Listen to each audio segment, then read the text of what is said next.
ধন্যবাদ জ্ঞাপন কৰিছোঁ। মই জিতুল ডেকা মুখ্য আহ্বায়ক ৰাইজৰ দল, অন্য এগৰাকী মুখ্য আহ্বায়ক ভাস্পতি শইকীয়া আৰু ৰিবুল দাস তেখেতো ৰাইজৰ দলৰ। আজি আমি সংবাদমেলখন আয়োজন কৰিছোঁ যে ৰাইজৰ দলৰ যি সংবিধান, এই খচৰা সংবিধানখন আমি ৰাইজৰ দিহা পৰামৰ্শ, বিতৰ্ক সকলোখিনিৰ বাবে আজি আমাৰ খচৰা সংবিধানখন ৰাজহুৱা কৰা হ'ব। আৰু এই সংবিধানখনৰ সন্দৰ্ভত আৰু ৰাজহুৱা কৰা আজি সংবাদমেলৰ যি আমাৰ মূল বিষয়, এই বিষয়সমূহ আমাৰ ভাস্পতি শইকীয়া ডাঙৰীয়াই আপোনালোকৰ আগত নিশ্চিত আকাৰত দাঙি ধৰিব। সকলো শ্ৰদ্ধেয় সাংবাদিক বন্ধুলৈ, 2 অক্টোবৰত আত্মপ্ৰকাশ কৰা ৰাইজৰ দলৰ প্ৰথমখন আনুষ্ঠানিক সংবাদমেললৈ আমি স্বাগতম জনাইছোঁ। সংবাদমেলৰ মূল বক্তব্যলৈ যোৱাৰ পূৰ্বে আমি সমগ্ৰ অসমবাসীক আজি কাতি বিহুৰ উপলক্ষে ৰাইজৰ দলৰ পৰিয়ালৰ পৰা শুভেচ্ছা জ্ঞাপন কৰিছোঁ। আজি আমি ৰাইজৰ দলৰ যি খচৰা সংবিধান, এই খচৰা সংবিধান ৰাইজৰ দলৰ খচৰা সংবিধান আজি আমি ৰাইজৰ ওচৰত ৰাজহুৱা কৰিব বিচাৰিছোঁ।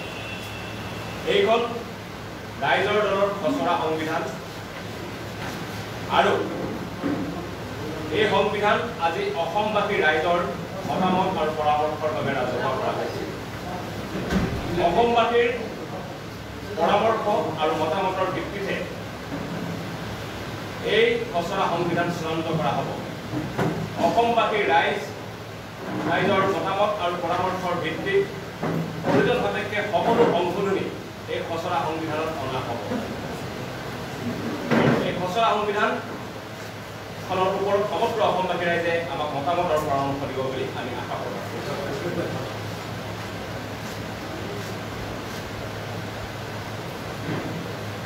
কিন্তু খচৰা সংবিধানৰ মূল বক্তব্যলৈ যোৱাৰ পূৰ্বে আমি ৰাইজক স্পষ্ট কৰি দিব বিচাৰিছোঁ যে উন্নয়নেই হ'ব ৰাইজৰ দলৰ প্ৰথম কথা আৰু উন্নয়নেই হ'ব ৰাইজৰ দলৰ শেষ কথা। উন্নয়ন আৰু বিকাশেই হ'ব আমাৰ ৰাইজৰ দলৰ ৰাজনীতিৰ ভাষা। আমি অসমবাসীৰ মাজৰ দৰিদ্ৰতা সম্পূৰ্ণৰূপে নিৰ্মূল কৰিব বিচাৰোঁ। আমি অসম আৰু অসমবাসীক উন্নয়ন আৰু বিকাশৰ এক নতুন আৰু বিশাল দিগন্তত উপনীত কৰাব বিচাৰিছোঁ। আৰু আমি ৰাইজৰ দলে অসমত সাম্প্ৰদায়িক ৰাজনীতি আৰু জাত পাতৰ ৰাজনীতিৰ যুগৰ অন্ত পেলাব বিচাৰিছোঁ। আমি ৰাইজৰ দলে সাম্প্ৰদায়িক ৰাজনীতি আৰু জাত পাতৰ ৰাজনীতিৰ ঠাই কেৱল উন্নয়ন আৰু বিকাশৰ যুগৰ প্ৰতিষ্ঠা কৰিব বিচাৰিছোঁ। এখন নতুন আৰু আধুনিক অসম গঢ়িব বিচাৰিছোঁ আমি ৰাইজৰ দলে। আৰু সেয়েহে পুনৰবাৰ ক'ব বিচাৰিছোঁ যে উন্নয়নেই হ'ব ৰাইজৰ দলৰ প্ৰথম কথা আৰু উন্নয়নেই হ'ল ৰাইজৰ দলৰ শেষ কথা। আমি যি ৰাইজৰ দলে আত্মপ্ৰকাশ কৰিছোঁ, এই ৰাইজৰ দলে নিশ্চিতভাৱে সংসদীয় নিৰ্বাচনত অংশগ্ৰহণ কৰিব। কিন্তু তাৰ সমান্তৰালভাৱে যেতিয়া জাতীয় প্ৰশ্নৰ সময়ত, যেতিয়া জাতীয় সংকটৰ সময়ত আমাৰ এই ৰাইজৰ দলে সংগ্ৰামী ভূমিকাও পালন কৰি যাব। আৰু আমি ক'ব বিচাৰিছোঁ যে অৰ্থনৈতিকভাৱে এখন আত্মনিৰ্ভৰশীল আৰু সকলোকে সামৰি লোৱা আৰু মানসিকভাৱে এখন বিজ্ঞানসন্মত গঢ়ি তোলাই হৈছে আমাৰ জাতীয় এক স্বপ্ন। এতিয়া মই খচৰা সংবিধানৰ মূল বিষয়বস্তুবিলাকলৈ আহিব বিচাৰিছোঁ। আমাৰ এই খচৰা সংবিধানখন সৰ্বমুঠ 44 পৃষ্ঠাৰ। ইয়াত আছে 22টা অনুচ্ছেদ। আৰু এই খচৰা সংবিধানত আমি কোনো পতাকা আৰু প্ৰতীক এতিয়ালৈকে চূড়ান্ত কৰা নাই। পতাকা আৰু প্ৰতীক অসমবাসী ৰাইজৰ মতামত গ্ৰহণ কৰিহে চূড়ান্ত কৰা হ'ব। আজি আমি ৰাজহুৱা আলোচনা আৰু বিতৰ্কৰ বাবে আমাৰ এই খচৰা সংবিধান মুকলি কৰি দিছোঁ। খচৰা সংবিধানৰ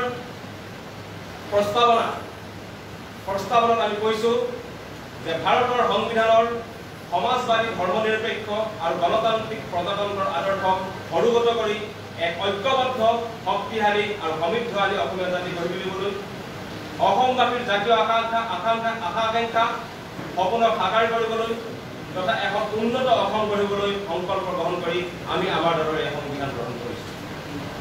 অসমৰ বিভিন্ন জাতি জনগোষ্ঠী বৰ্ণ ভাষা ধৰ্মৰ প্ৰতিজন নাগৰিকৰ জীৱন আৰু সম্পত্তিৰ নিৰাপত্তা নিশ্চয়তা প্ৰদান কৰি প্ৰতিজন নাগৰিকৰ ব্যক্তিত্বৰ পূৰ্ণ বিকাশ আৰু অসমীয়া জাতিৰ সামূহিক জাতীয় সপোনক বাস্তৱ ৰূপ দিবলৈ এই দলৰ জন্ম দিয়া হৈছে।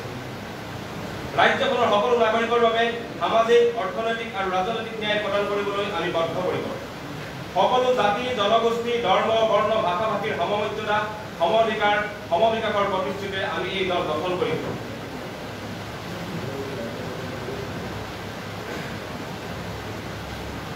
আমাৰ ২ নং অনুচ্ছেদত আছে আমাৰ লক্ষ্য আৰু উদ্দেশ্য।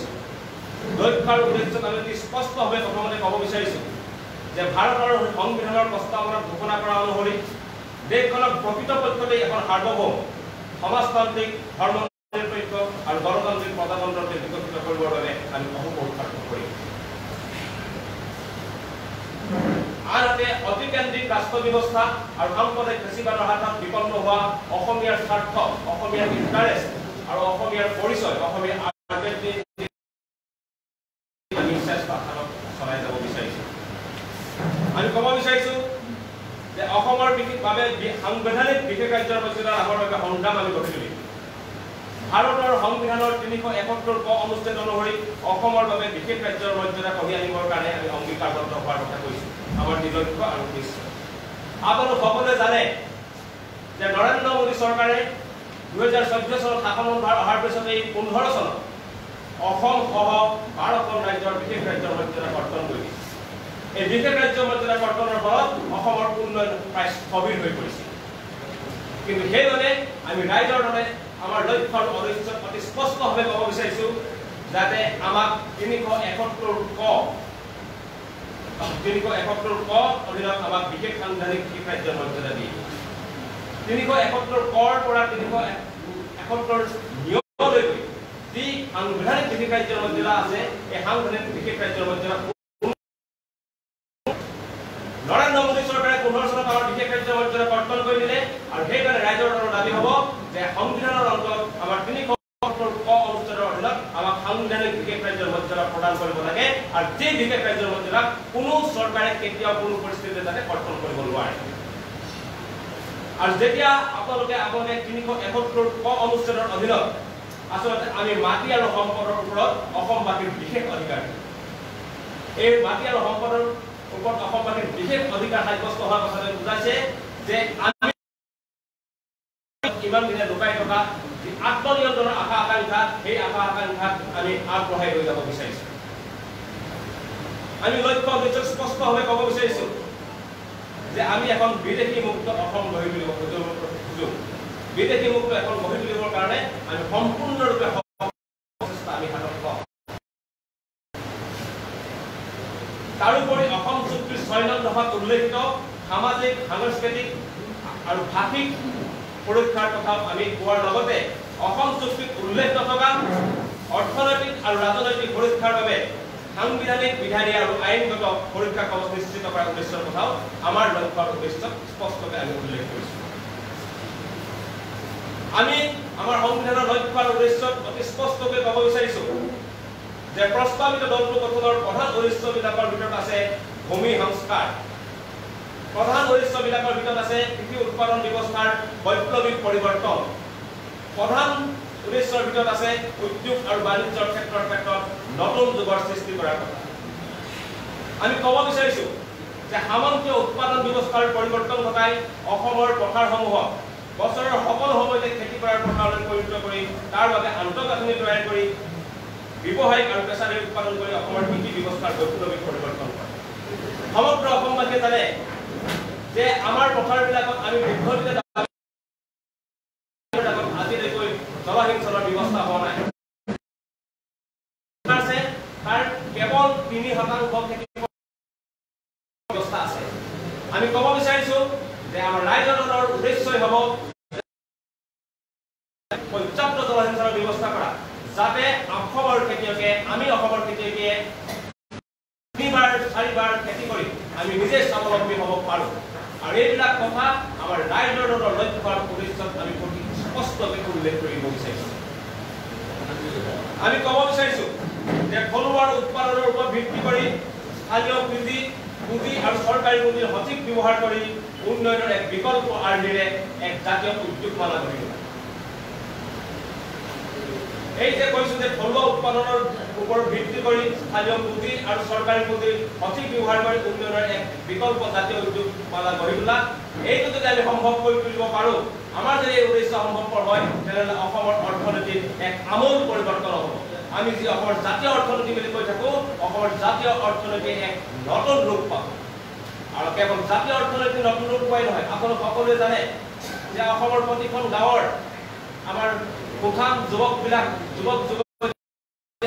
সস্তীয়া শ্ৰমিকৰ কাম কৰিব লগা হৈছে আজি লকডাউনত তেখেতসকল বহিৰাজ্যত কৰ্মৰত যুৱক যুৱতীসকল ঘূৰি আহিছে কিন্তু অসমৰ চৰকাৰে তেখেতসকলক কোনো সংস্থাপন দিব বিচৰা কৰা নাই সম্পূৰ্ণৰূপে বিফল হৈছে আমি যদি এই জাতীয় উদ্যোগ মালা গঠন কৰিব পাৰোঁ এহাতে যদি অসমৰ জাতীয় অৰ্থনীতি নৰম হৈ উঠিব আৰু আনহাতে অসমৰ কোনো যুৱক যুৱতী আৰু চাকৰি বিচাৰি বহিৰাজ্যলৈ যাব নালাগিব অসমৰ সকলো যুৱক যুৱতীয়ে অসমতে উপযুক্ত মৰ্যাদাসহ উপযুক্ত পাৰিশ্ৰমিকসহ আৰু সম্পূৰ্ণ চাকৰিৰ সুৰক্ষিত চাকৰি লাভ কৰিব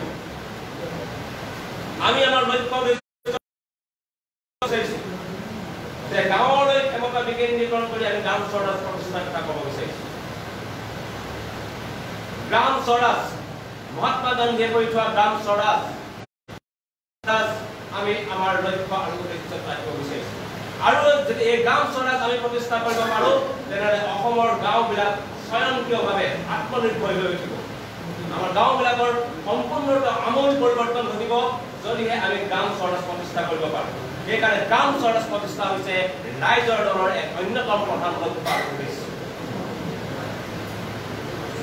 আৰু দলৰ উদ্দেশ্যত আমি সম্পূৰ্ণ স্পষ্ট কৰি দিব বিচাৰিছোঁ যে অসমখন থলুৱা অসমবাসীৰ নেতৃত্বত পৰিচালিত হ'ব আৰু ইয়াত সকলো নাগৰিকৰ বাবে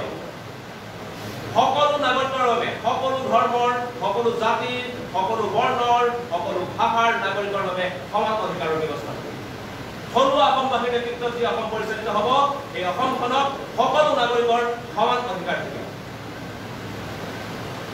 আৰু লক্ষ্য আমি উদ্দেশ্যবিলাক আপোনাক স্পষ্টকৈ কৈ দিছোঁ মূল উদ্দেশ্য আপোনালোকৰ হাতত সকলোৰে হাতত আমাৰ সংবিধানৰ প্ৰতিলিপি দিছোঁ তাত আপোনালোকক ইয়াৰ সম্পূৰ্ণ ডিটেইলছবিলাক আপোনালোকে পাব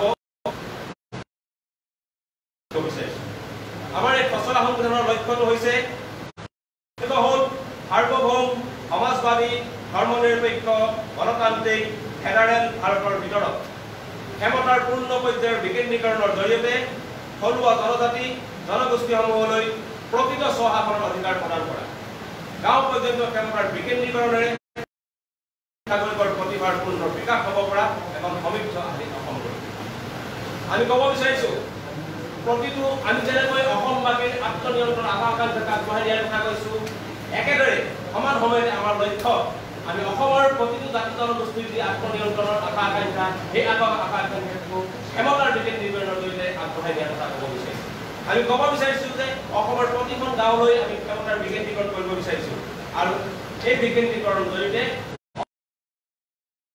প্ৰতিখন গাঁৱৰ প্ৰতিজন নাগৰিকক এজন প্ৰতিভাপূৰ্ণ বিকশিত নাগৰিক পায়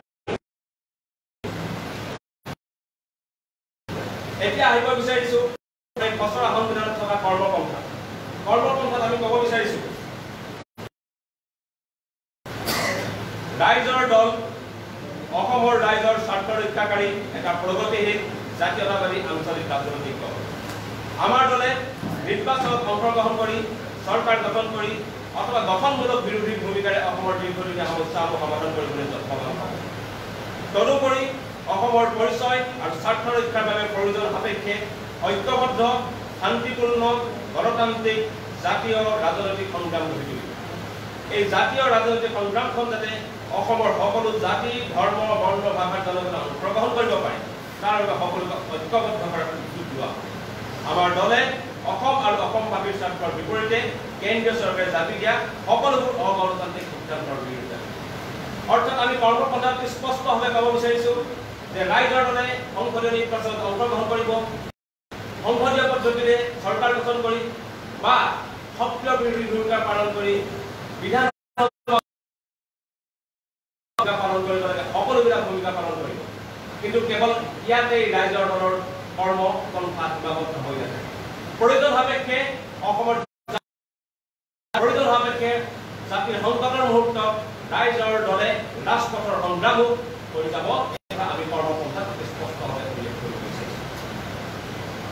এতিয়া আহিব বিচাৰিছোঁ সদস্য ভৰ্তি।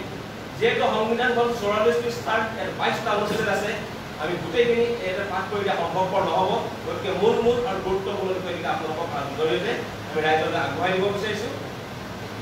যে সদস্য ভিত্তিত আমি কোৱা হৈছে যে 18 বছৰ বা তাতকৈ বেছি বয়সৰ অসমৰ স্থায়ী বাসিন্দাৰ লগতে প্ৰৱাসী অসমীয়া ইয়াৰ সদস্য হ'ব পাৰিব।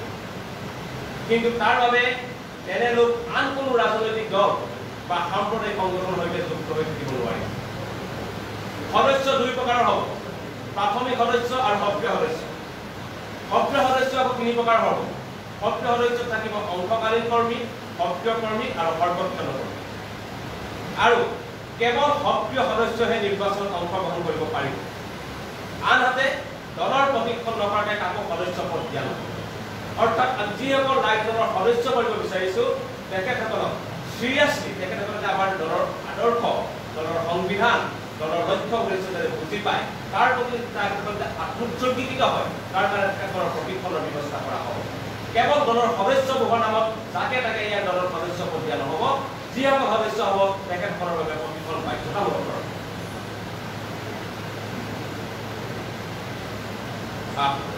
খচৰা সংবিধান মতে দলৰ সাংগঠনিক গাঁথনি 10 তৰপীয়া হ'ব। নিম্নতম সমিতিখনক প্ৰাথমিক সমিতি আৰু উচ্চতম সমিতিখনক কেন্দ্ৰীয় সমিতি নামকৰণ কৰা হৈছে। আৰু 10 সদস্যীয় সমিতিবোৰ হ'ল প্ৰাথমিক সমিতি, শাখা সমিতি, আঞ্চলিক সমিতি, নগৰ সমিতি, মণ্ডল সমিতি, ব্লক সমিতি, সমষ্টি সমিতি, জিলা সমিতি, খণ্ড সমিতি আৰু কেন্দ্ৰীয় সমিতি। সকলো পৰ্যায়ৰ সমিতিক সভাপতিয়ে সমিতিখনৰ মুৰব্বী বুলি কোৱা হৈছে। কেন্দ্ৰীয় সমিতিৰ সভাপতিজন দলৰ মুৰব্বী বুলি উল্লেখ কৰা হৈছে। কেন্দ্ৰীয় সমিতিত সভাপতিৰ লগতে 2জন কাৰ্যকৰী সভাপতি প্ৰস্তাৱ কৰা হৈছে। 4 ধৰণৰ সমিতি থাকিব: কেন্দ্ৰীয় সাধাৰণ পৰিষদ, কেন্দ্ৰীয় কাৰ্যনিৰ্বাহক সমিতি, কেন্দ্ৰীয় কৰ্ণধাৰ সমিতি আৰু নিৰ্বাচন পৰিচালনা সমিতি। দলৰ কেন্দ্ৰীয় সাধাৰণ অধিৱেশন প্ৰতি 3 বছৰৰ মূৰে মূৰে অনুষ্ঠিত হ'ব, অৰ্থাৎ দলৰ সভাপতি গণতান্ত্ৰিক পদ্ধতিৰে গোপন মেনেটৰে নিৰ্বাচিত কৰে। অৰ্থাৎ আমি ক'ব বিচাৰিছোঁ যে ৰাইজৰ দলৰ যি সভাপতি হ'ব, এই ৰাইজৰ দলৰ সভাপতি সম্পূৰ্ণৰূপে গণতান্ত্ৰিক পদ্ধতিৰে নিৰ্বাচিত কৰা হ'ব। একেদৰে 2জন কাৰ্যকৰী সভাপতি নিৰ্বাচিত হ'ব। সৰ্বোচ্চ 230 জন সদস্যৰে কেন্দ্ৰীয় কাৰ্যনিৰ্বাহক গঠন কৰিব। কেন্দ্ৰীয় কাৰ্যনিৰ্বাহকে কৰ্ণধাৰ সমিতি গঠন কৰিব। তদুপৰি দলৰ বিভিন্ন ভাতৃ ভগ্নী সংগঠন, বিভিন্ন সমিতি, সংবাদপত্ৰ, মুখপত্ৰ, ৱেবছাইট, ছচিয়েল মিডিয়া পৰিচালনা গোট থাকিব। আৰু পুঁজি সন্দৰ্ভত আমি স্পষ্ট কৰি দিব বিচাৰিছোঁ খচৰা সংবিধানখন। ৰাইজৰ পৰা দান বৰঙণি সংগ্ৰহ কৰা হ'ব। নিৰ্বাচনী আয়োগৰ বিধি অনুসৰি বিভিন্ন অনুষ্ঠান প্ৰতিষ্ঠানৰ পৰা বৰঙণি সংগ্ৰহ কৰা হ'ব। আৰু দলৰ সদস্যসকলৰ পৰা সদস্য ভৰ্তি বৰঙণিৰ উপৰিও দান বৰঙণি গ্ৰহণ কৰিব পাৰি। কোনোবা যদি দলৰ বিধায়ক বা সাংসদ নিৰ্বাচিত হ'লে দৰমহাৰ 20% আৰু পেঞ্চনৰ 10% দলৰ প্ৰতি জমা দিব লাগিব। ৰাইজৰ দলৰ যিসকল বিধায়ক আৰু সাংসদ নিৰ্বাচিত হ'ব তেখেতসকলে দৰমহাৰ 20% আৰু পেঞ্চনৰ 10% দলীয় পুঁজিত জমা দিব লাগিব। দলৰ কৰ্মী যদি চৰকাৰী বা বেচৰকাৰী চাকৰিয়াল বা ব্যৱসায়ী হয় বা ভাল উপাৰ্জন থাকে তেন্তে দলৰ পুঁজিলৈ মাহেকীয়া বৰঙণি আগবঢ়াব। এতিয়া আহিব বিচাৰিছোঁ দলৰ আভ্যন্তৰীণ পৰিচালনাৰ নীতি।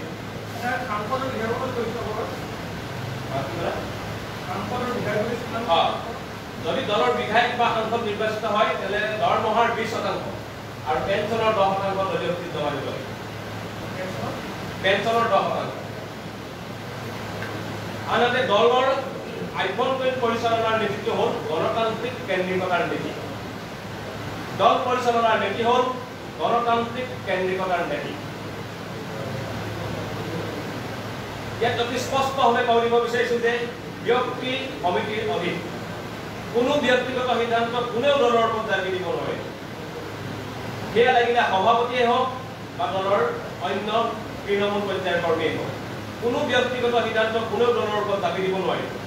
সভাপতিকে ধৰি দলৰ যিকোনো পৰ্যায়ৰ নেতা কৰ্মীয়ে গণতান্ত্ৰিকভাৱে সকলোকে লগত লৈ আলোচনা বিলোচনাৰ মাজেৰে দল পৰিচালনা কৰিব। সংখ্যাগুৰুৰ অধিক দলৰ কোনো এটা প্ৰস্তাৱ বা সিদ্ধান্ত গ্ৰহণ কৰাৰ সময়ত সকলোৱে মতামত দিব পাৰিব, আলোচনা কৰিব, সমালোচনা কৰিব আৰু যদি মতানৈক্য দেখা দিলে সংখ্যাধিক্যৰ ভিত্তিত সিদ্ধান্ত গ্ৰহণ কৰা হ'ব।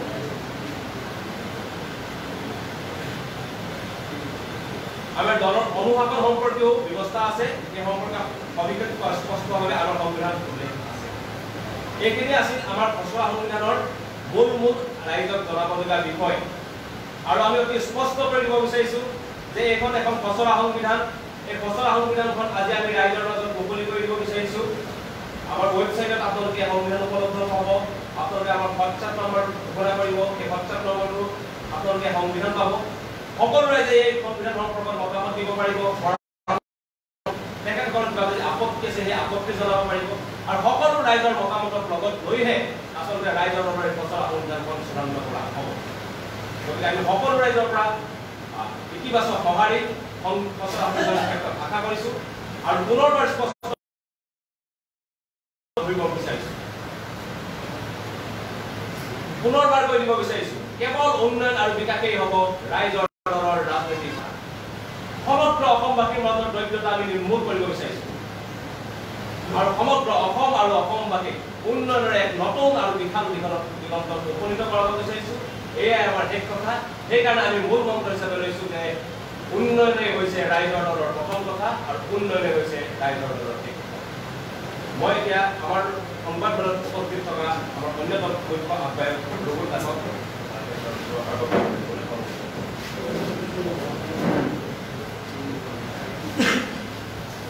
সন্মানীয় সাংবাদিক বন্ধুসকল, ইতিমধ্যে আমাৰ মুখ্য আহ্বায়ক সন্দৰ্ভত ৰাইজৰ মতামত আলোচনা আৰু পুস্তকৰ কামনা কৰিছোঁ। আমি সকলো অসমবাসী ৰাইজক পুনৰবাৰ আহ্বান জনাইছোঁ।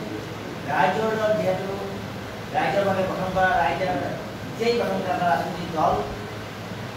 আমাৰ যোৱা 2 তাৰিখৰ দিনা দল গঠন কৰাৰ সময়ত মূল মন্ত্ৰ গাঁৱলীয়া বাটেৰে ঈদৰ হাতেৰে অসম যেনে জবাব থবালে যাব, এই মহামূল মন্ত্ৰৰে আমি আগবাঢ়িছোঁ। গতিকে আমি আজি ৰাইজৰ খচৰা সংবিধান ৰাইজৰ বিয়াটাকে আমি মুকলি কৰি দিছোঁ। আমি সকলো অসমবাসী ৰাইজৰ বিতৰ্ক আলোচনা বিবেচনা আৰু মতামত পুনৰ কামনা কৰিছোঁ। এই সম্পৰ্কত ৰাইজে আমাৰ যি ৱেবছাইট www.raijordol.org আকৌ কৈ দিছোঁ, ৰাইজৰ দলৰ যি ৱেবছাইট www.raijordol.org এই ৱেবছাইট আৰু আমাৰ যি ৰাইজৰ দলৰ হোৱাটছআপ নম্বৰ 7099099009। মই আকৌ এবাৰ কৈ দিছোঁ, আমাৰ যি হোৱাটছআপ নম্বৰ 7099099009। এই নম্বৰত সমূহ অসমবাসী ৰাইজক আমাৰ খচৰা সংবিধান সম্পৰ্কত, আমাৰ লক্ষ্য উদ্দেশ্য সম্পৰ্কত নিজৰ মতামত আলোচনা বিবেচনা আৰু পুস্তক বিতৰণৰ কামনা কৰি ৰাইজৰ পুনৰবাৰ খচৰা সংবিধান ধন্যবাদ। আমি আচলতে উপদেষ্টা মণ্ডলী, আমাৰ যিখন সন্মানীয় উপদেষ্টা প্ৰস্তুতি সমিতিৰ সন্মানীয় উপদেষ্টা মণ্ডলীলৈ আমাৰ খচৰা সংবিধানৰ প্ৰতিনিধি প্ৰেৰণ কৰিছোঁ। আমাৰ এই ৰাইজৰ দলৰ লগত সকলোৱে জানে 70টা জাতীয় জনগোষ্ঠী সংগঠন, বীৰ লাচিত সেনা জড়িত হৈ আছে। সংশ্লিষ্ট সকলো দল আৰু সংগঠনলৈ আমাৰ এই খচৰা সংবিধানৰ প্ৰতিনিধি। আমাৰ এখন সমন্বয় সমিতি আছে, সমন্বয় সমিতিত আমাৰ এই খচৰা সংবিধানৰ প্ৰতিনিধি প্ৰেৰণ কৰা হৈছে আৰু বহুতে ইতিমধ্যে মতামতো দিছে। সকলো মতামত চালি জাৰি চাই খচৰা সংবিধান প্ৰেৰণ কৰা হ'ব। আমাৰ প্ৰস্তুতি সমিতিৰ এজন প্ৰধান উপদেষ্টা ডক্টৰ হীৰেন গোহাঁই ডাঙৰীয়াই কৈছে যে খচৰা সংবিধান যথেষ্ট মনোযোগেৰে অধ্যয়ন কৰি ধাৰণা কৰা হ'ল যে খচৰা সুচিন্তিত আৰু প্ৰশংসাৰ্য। ডক্টৰ হীৰেন গোহাঁই কৈছে খচৰা সংবিধান যথেষ্ট মনোযোগেৰে অধ্যয়ন কৰি ধাৰণা কৰা হ'ল যে এই খচৰা সুচিন্তিত আৰু প্ৰশংসাৰ্য। ডক্টৰ গোহাঁই ছাৰকে ধৰি লম্বৰ ছাৰ আৰু কেইবাজনো তেখেতসকলৰ পৰামৰ্শ দিছে। এই পৰামৰ্শবিলাক এতিয়ালৈকে আমি বিবেচনা কৰি আছোঁ আৰু আমাৰ আহ্বায়ক আৰু মুখ্য আহ্বায়কৰ সভাত এই সকলোবিলাক চূড়ান্ত কৰা হ'ব।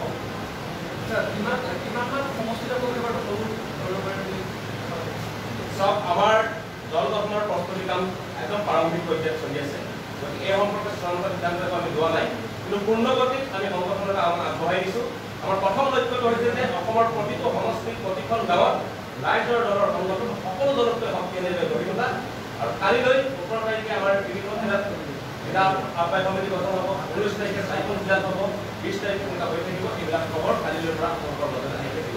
সমগ্ৰ ৰাজ্যৰ ব্যাপক উৎসাহ উদ্দীপনা দেখা পাইছোঁ।